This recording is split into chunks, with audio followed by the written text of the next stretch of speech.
बिस्मिल्लाहिर्रहमानिर्रहीम।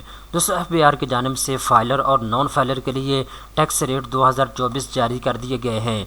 दोस्तों इस वीडियो के अंदर मैं आपको डिटेल के साथ बताऊंगा अगर आप एफबीआर में फाइलर हैं तो फिर आपको कितना टैक्स पे करना है पाकिस्तान में रहते हुए, या फिर अगर आप नॉन फाइलर हैं तो फिर आपको पाकिस्तान में रहते हुए कितना टैक्स पे करना पड़ेगा। तमाम डिटेल स्टेप बाय स्टेप इस वीडियो के अंदर आपको बताई जाएगी। सबसे पहले नंबर पर दोस्तों एक चीज़ अपने जहन में रखें, अगर तो आप एफबीआर में फाइलर हैं तो फिर आपको मोस्टली जो टैक्स है वो कम पे करना पड़ता है, लेकिन अगर आप नॉन फाइलर हैं तो फिर आपको ज़्यादा टैक्स पे करना पड़ता है। अभी मैंने एक लिस्ट तैयार की है जो कि आप अपने स्क्रीन के ऊपर देख सकते हैं। इसके ऊपर तमाम डिटेल लिखी हुई है जो कि स्टेप बाय स्टेप इस वीडियो के अंदर आपको बताई जाएगी। सबसे पहले नंबर पे शुरू करते हैं जी दोस्तों, अगर आप बैंक से रकम निकलवाते हैं या बैंक ट्रांजैक्शन करते हैं 50,000 रुपये या 50,000 से ज़्यादा की, ठीक है, तो अगर आप फाइलर हैं तो आपसे किसी किस्म की टैक्स की कटौती नहीं होती। अगर आप नॉन फाइलर हैं तो 0.6% आपके पैसों से टैक्स की कटौती हो जाती है।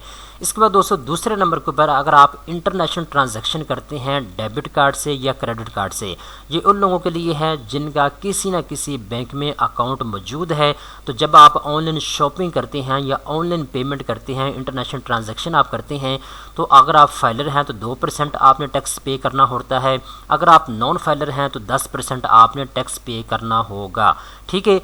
इसी तरीके के साथ दोस्तों अगर आप पाकिस्तान में रहते हुए कोई प्रॉपर्टी परचेज़ करते हैं, कोई प्रॉपर्टी ख़रीदते हैं, तो अगर आप फाइलर हैं तो 3% आपने जो है टैक्स पे करना है। अगर आप नॉन फाइलर हैं तो 10.5% आपने टैक्स पे करना है।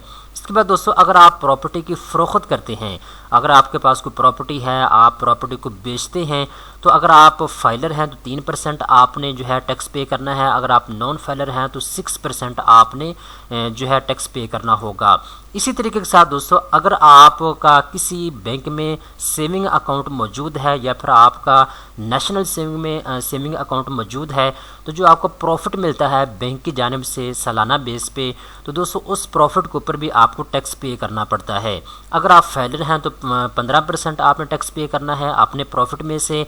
अगर आप नॉन फाइलर हैं तो 30% आपने अपने प्रॉफिट में से टैक्स पे करना होगा। इसी तरीके के साथ दोस्तों अगर आप प्राइस बॉन्ड अपने पास ख़रीद के रख लेते हैं, तो अगर आपका प्राइस बॉन्ड लग जाता है तो जो आपको प्रॉफिट मिलता है, जो आपकी इनामी रकम होती है, उसमें 15% कटौती होती है फाइलर के लिए। अगर आप नॉन फाइलर हैं तो 30% आपके पैसों में से कटौती होगी। इसी तरीके के साथ दोस्तों अगर आप गाड़ी की जो बैंक लीजिंग है वो करवाते हैं, यानी किसी बैंक से आप गाड़ी जो है वो लीज़ करवाते हैं, तो अगर आप फाइलर हैं तो 0% इसके ऊपर टैक्स है। अगर आप नॉन फाइलर हैं तो 12% आपने टैक्स भी पे करना होगा, ठीक है। ये चीज़ अपने ज़हन में रखें।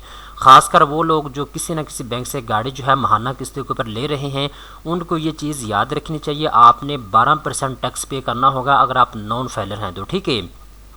इसके बाद दोस्तों जी कमीशन टैक्स की बात करें तो दोस्तों जो फाइलर है उसके लिए 12% है और नॉन फाइलर के लिए 24% फिक्स कर दिया गया है।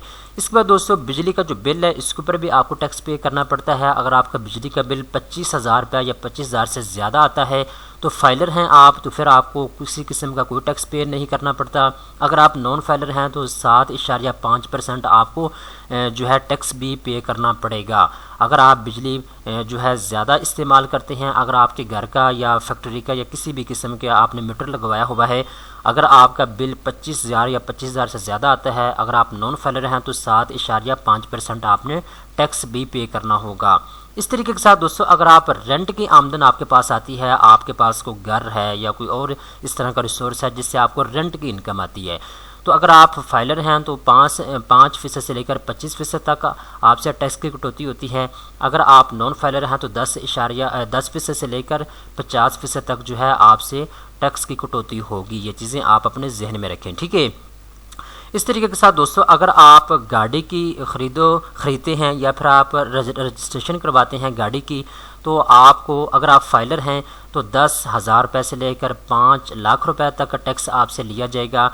या फिर अगर आप गाड़ी की ख़रीदो फरोख्त करते हैं, गाड़ी आप ख़रीदते हैं या फिर आप गाड़ी जो है उसकी रजिस्ट्रेशन करवाते हैं, अगर आप नॉन फाइलर हैं तो 30,000 रुपये से लेकर 15 लाख रुपए तक का टैक्स आपसे चार्ज किया जाएगा।